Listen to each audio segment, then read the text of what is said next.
এবার প্রচারণার খবর জানাতে রাজধানীর ঢাকা ১৩ থেকে জানাচ্ছেন সহকর্মী বিপুল দেব রায়। বিপুল, নির্বাচনী প্রচারণায় সব প্রার্থীর জন্য সমান সুযোগ নিশ্চিত হচ্ছে কিনা জানাবেন, এ নিয়ে কোনো অসন্তোষ বা অভিযোগ আছে কিনা?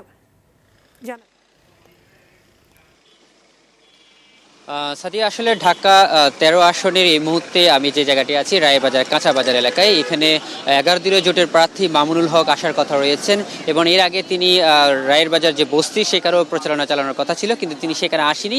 আমরা যতটুকু খবর পেয়েছি এখন কাঁচা বাজার এলাকায় তিনি আসবেন এবং এর আগে রাজধানীর উত্তর সিটি কর্পোরেশনের অধীনে যে আসনগুলো রয়েছে সেই আসনগুলোতে বিভিন্ন প্রার্থীরা কিন্তু প্রচারণা নেমেছে, বিশেষ করে বিএনপি প্রার্থীরা সকাল থেকে তারা প্রচারণা নেমেছেন এবং তারা ওই সময়ে আমাদেরকে যেমনটা জানিয়েছেন যে বর্তমান অবস্থায় যে লেভেল প্লেইং যে ফিল্ডের যে বিষয়টি বলা হচ্ছিল সেটি কিন্তু বজায় রয়েছে এবং তারা বলছেন যে প্রত্যেকটা প্রার্থী তার ভোটারদের কাছে গিয়ে তাদের প্রতিশ্রুতি দিতে পারছেন, প্রত্যাশা দিতে করতে পারছেন এবং তাদের যে সমস্যাগুলো চিহ্নিত করে সেগুলো সমাধান করার কথা বলছেন।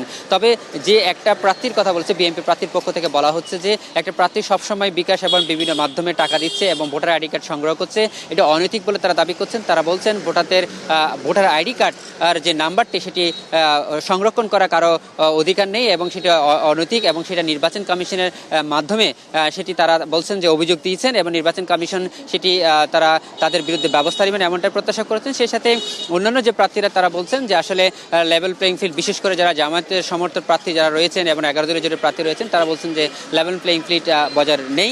তারা এমনটা আমাদেরকে অভিযোগ জানিয়েছেন। তারা বলছেন যে আসলে ভোটের মাঠে কাজ করতে গিয়ে তারা বিভিন্ন বাধার সম্মুখীন হচ্ছেন।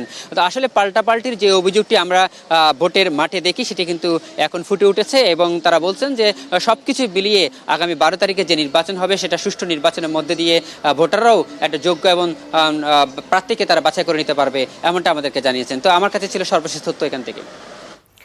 ধন্যবাদ বিপুল।